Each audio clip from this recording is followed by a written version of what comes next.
The silence of the high desert was a living thing, broken only by the whisper of a dry wind through the sagebrush and the distant, plaintive call of a hawk circling on a thermal.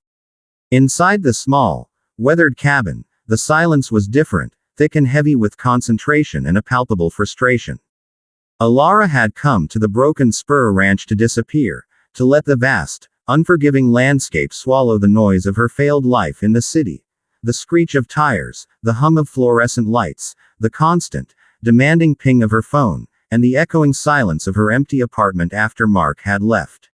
She had envisioned solitude, long walks under an endless sky, and the simple, physical exhaustion of honest work. She had not envisioned Caleb. Caleb was the ranch foreman, a man carved from the same ancient rock as the mesas that dotted the horizon. He was quiet, his movements economical, his face a roadmap of sun and wind. He spoke little, and when he did, his voice was a low rumble, like distant thunder. For 2 weeks, they had coexisted in a dance of polite distance. Elara helped with the books and the occasional gentler chores. Caleb ran the land and the men with a quiet, unshakable authority. She was returning from a long, aimless walk, her boots dusty, her spirit soothed by the vast emptiness, when she saw him through the screen door. He was sitting on the rough-hewn wooden steps of the ranch house's back porch, his broad back to her, his Stetson set aside. The late afternoon sun cast long, golden shadows, painting him in a warm, almost holy light. And in his large, calloused hands, hands that could rope a calf or fix a stubborn engine, he held a needle and thread. He was trying to mend a shirt. The sight was so incongruous it stopped her in her tracks. The shirt was a faded blue plaid, soft with countless washings, and it was torn clean across the shoulder seam. Caleb's brow was furrowed in a fierce scowl, his entire being focused on the tiny silver needle that seemed absurdly delicate between his thick fingers. He was stabbing at the fabric, his movements clumsy and angry. The thread was a tangled mess on one side, and she could see from where she stood that he had managed to knot it repeatedly, pulling the fabric into a tight, puckered bunch. He muttered something under his breath, a low curse that was carried away by the wind. A wave of something warm and entirely unexpected washed over Elara. It wasn't pity. It was a sudden, piercing tenderness. This man, who seemed as immutable and strong as the land itself, was being bested by a piece of cotton and a strand of thread. In that moment, the formidable cowboy vanished, and in his place was just a man, frustrated and vulnerable, attempting a simple, domestic task and failing miserably. She pushed the screen door open, its creak breaking his concentration. He started, his head snapping up, and for a fleeting second, before the familiar, guarded mask slid back into place, she saw sheer, unadulterated embarrassment in his deep-set eyes. "Elara," he said, his voice gruff. He tried to hide the shirt behind his back, a gesture so boyish it made her heart ache. "Having some trouble there, cowboy?" she asked, her voice softer than she intended. He looked down at the tangled mess in his hands, his jaw tightening. "Things got a mind of its own," he grumbled. "Caught it on a nail in the barn. Doesn't matter. It matters if you want to wear it again," she said, taking a tentative step closer. "May I?" He hesitated, his pride warring with practicality. After a long moment, he sighed, a sound of deep resignation, and handed her the shirt and the needle, its thread a bird's nest of frustration. Elara sat down on the step beside him, not too close, but close enough to feel the warmth radiating from his body. She could smell the clean scent of sun and hay on him. She carefully worked the knot loose, her own fingers, though softer, nimble and sure.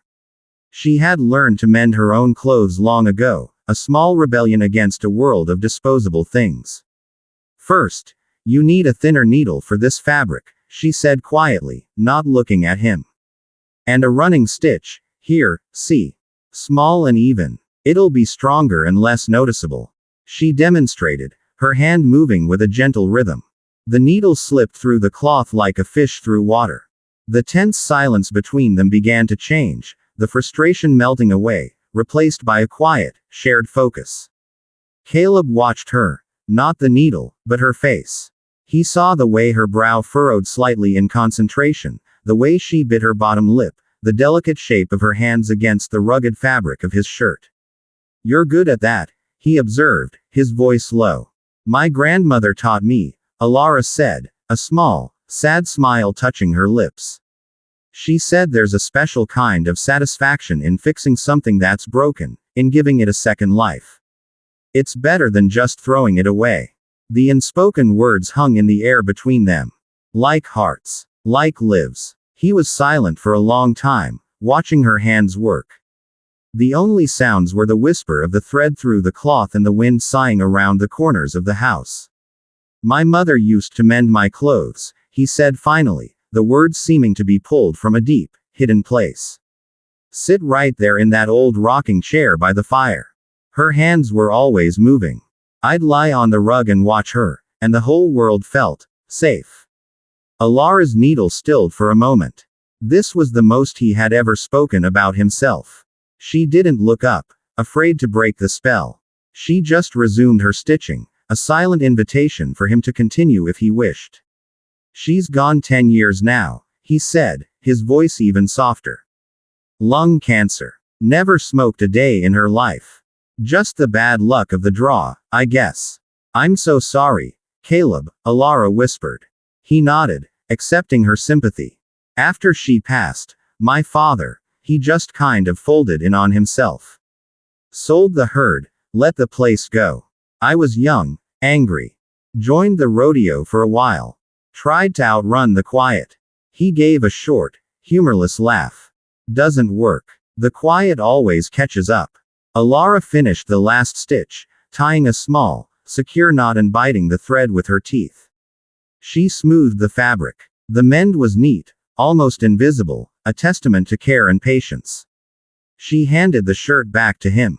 Their fingers brushed, a brief, electric contact that sent a jolt up her arm.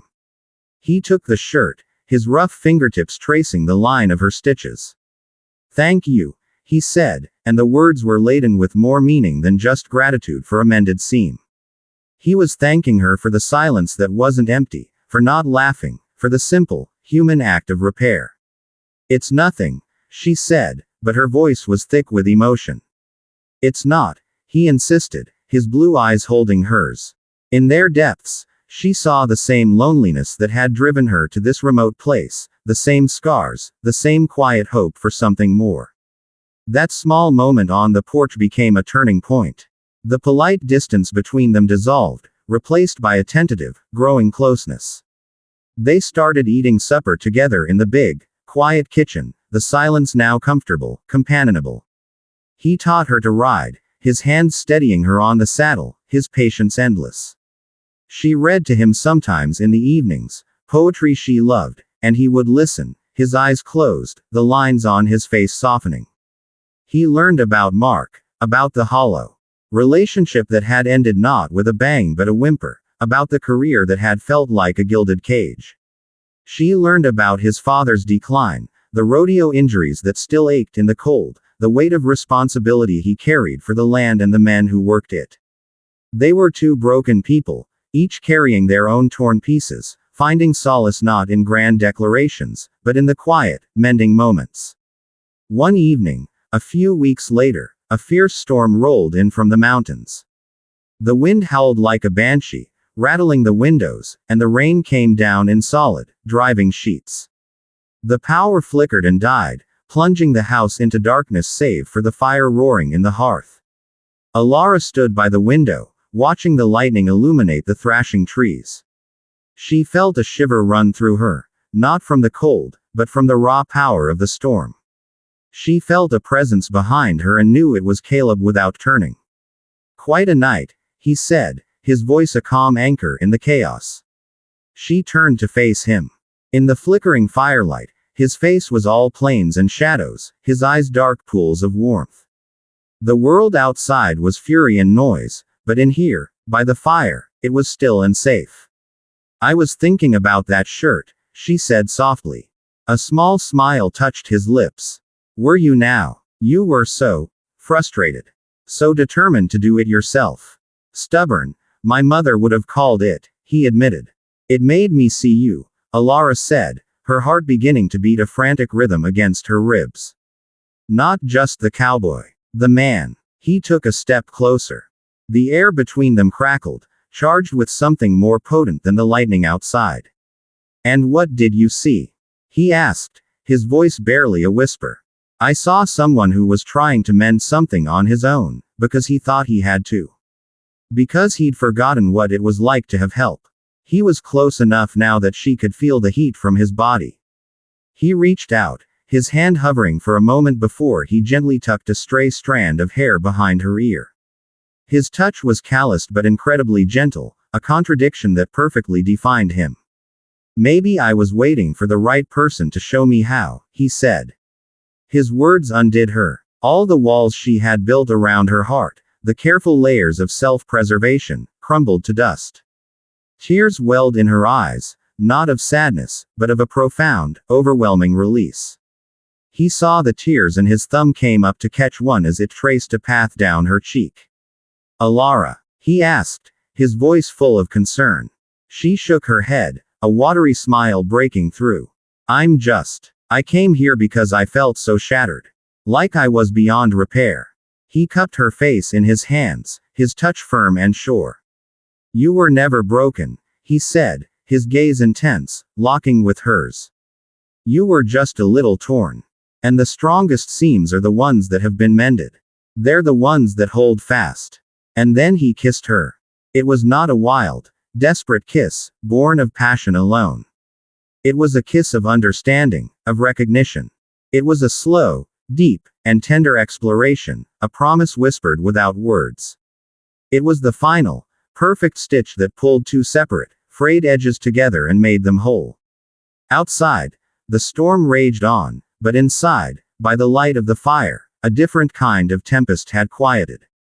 As they stood wrapped in each other's arms, the mended shirt forgotten in a drawer, Elara knew she had found more than just solitude in the high desert. She had found a love that didn't try to hide the tears, but honored them. A love that understood that sometimes, the most beautiful strength is found not in being unbreakable, but in the gentle, patient, and courageous act of mending what is.